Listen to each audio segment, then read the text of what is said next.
In this episode, we are going to turn security strategy into something you can picture being implemented in a real organization by focusing on how implementation must be managed across people, process, and technology at the same time. Beginners often think implementation is mostly about deploying controls or buying tools, but security strategies fail more often due to human and process breakdowns than due to missing technology. A strategy can be perfectly designed and still fail if people do not understand their roles, if processes are unclear or too slow, or if technology choices do not match what teams can sustain. Managing implementation means coordinating many moving parts so the organization changes in a controlled way instead of stumbling into a new set of problems. It also means creating consistency, because a strategy is not really implemented if it only exists in one team or one system. The goal is not to implement everything at once, but to implement the right things in the right order, with ownership and feedback so progress is real. When you learn this skill, you can explain why security leadership is not only about choosing what should be done, but about guiding an organization through change without breaking trust or operations. Before we continue, a quick note. This audio course is a companion to our course companion books. The first book is about the exam and provides detailed information on how to pass it best. The second book is a Kindle-only ebook that contains 1,000 flashcards that can be used on your mobile device or Kindle. Check them both out at cyber.author.me in the Bare Metal Study Guide series. A practical starting point is to understand why people, process, and technology must be managed together rather than separately. Technology can provide controls like access management, monitoring, and protective configurations, but technology does not decide who should have access, how exceptions are handled, or what happens when a control blocks work. Processes define the repeatable steps that make decisions consistent, such as how to approve access, how to review changes, and how to respond to incidents. People bring judgment, because security decisions often require trade-offs and context that a tool cannot fully understand. If you improve technology without improving process, you may create a control that people bypass because it is confusing or slows work. If you improve process without improving people, you may create a process that exists on paper but is applied inconsistently. If you improve people through training without improving technology and process, you may create awareness but not create practical secure behavior. The three elements reinforce each other, and implementation succeeds when they are aligned. Beginners often focus on the visible technology layer because it feels concrete, but management-level execution depends on making the less visible layers work as well. Managing implementation across people starts with roles and accountability, because unclear ownership is one of the most common causes of stalled security strategies. A strategy may require decisions from executives, policy updates from governance owners, process changes from operational leaders, and control implementation from technical teams. If these roles are not explicitly assigned, everyone assumes someone else is responsible, and progress becomes slow and fragmented. This is why stakeholder mapping matters.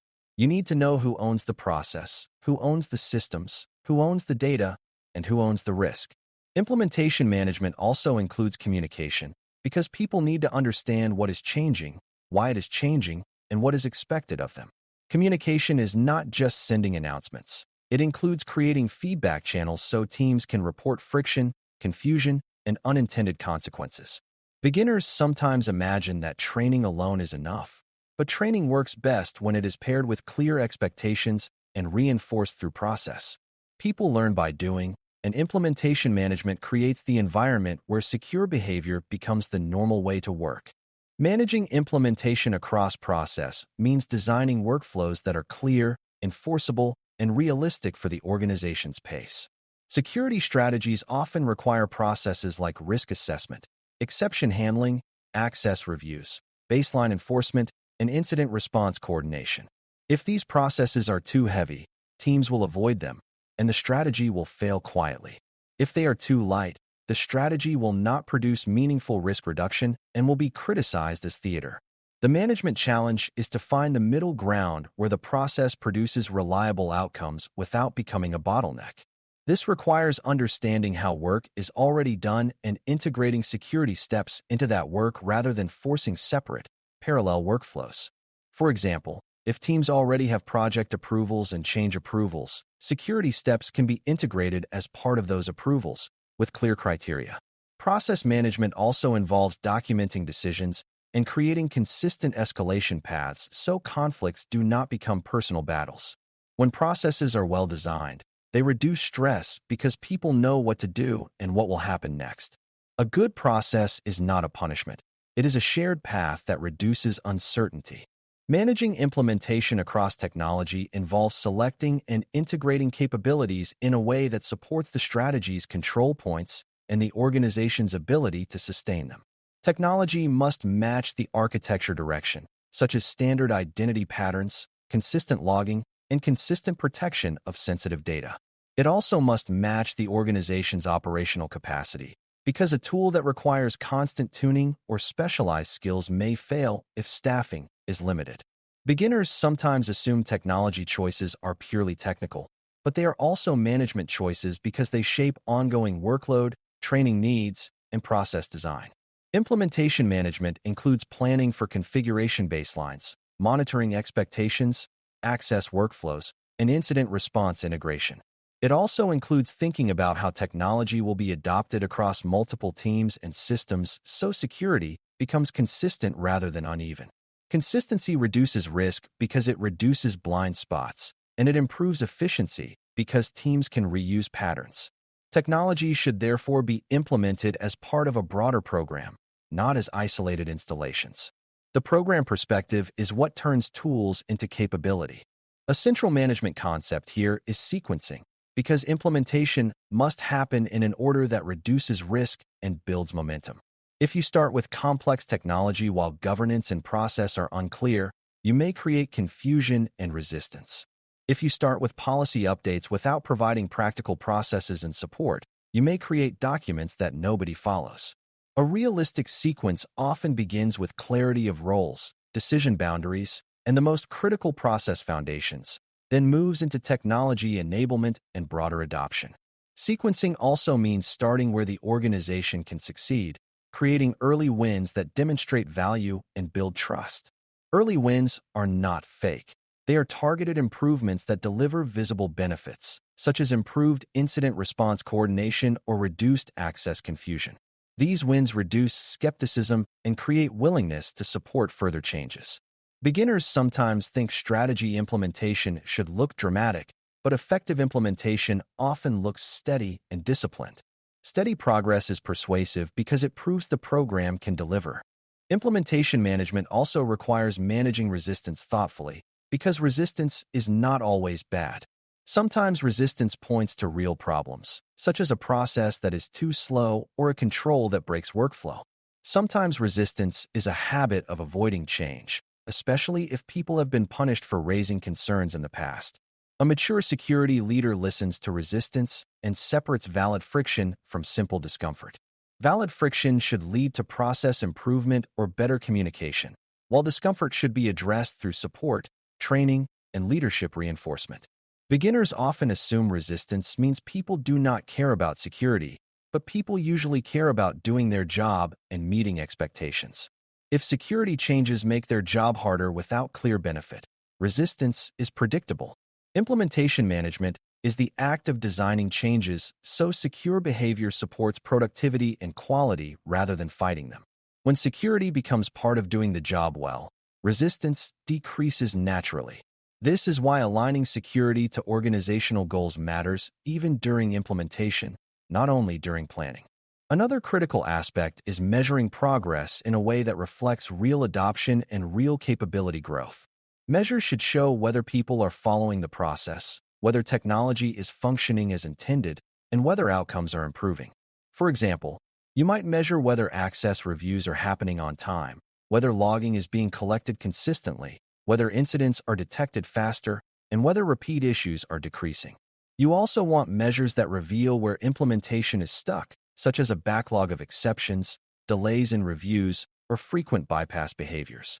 Beginners sometimes think metrics are only for leadership reports, but metrics are also for managing the implementation because they show where to focus support.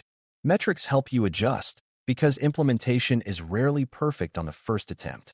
When you measure and adjust, You build a learning program rather than a rigid rollout. A learning program is more resilient because it can adapt to real constraints and feedback. Over time, this approach builds trust because people see that security is responsive and focused on outcomes. Finally, managing implementation across people, process, and technology requires keeping the program coherent because it is easy for initiatives to fragment. One team might implement a new control in one way, while another team implements it differently, and then security operations must support multiple patterns. One business unit might follow a new process, while another unit bypasses it, and then governance becomes inconsistent. Coherence comes from clear architectural direction, clear process expectations, and clear accountability. It also comes from communication that repeats core principles and explains why they matter, so people understand the purpose behind the changes. Coherence does not mean forcing identical solutions everywhere, but it does mean ensuring critical control points are consistent. When coherence is maintained, the strategy becomes scalable because new projects can reuse established patterns.